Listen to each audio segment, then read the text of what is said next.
মাত্র দিন কুড়ি আগে চেন্নাই কাজে গিয়েছিল যুবক। তার মধ্যেই ভিন রাজ্যে মর্মান্তিক পরিণতি সাগরদিঘির পাটকেলডাঙ্গা অঞ্চলের মশামারা ডাঙ্গাপাড়ার পরিযায়ী শ্রমিকের। কাজ করে বাসায় ফিরে স্নান করতে গিয়ে বিদ্যুৎপৃষ্ট হয়ে প্রাণ গেল ইমরান শেখের। পরিবার সূত্রে জানা গেছে, 2 বছর ধরে ভিন রাজ্যে কাজ করত ইমরান শেখ। দিন কুড়ি আগে চেন্নাইয়ে রাজমিস্ত্রির কাজে গিয়েছিল।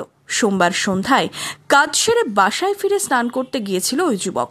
তখনও বিদ্যুৎপৃষ্ট হয়। তাকে হাসপাতালে নিয়ে যাওয়া হলে মৃত্যু হয়।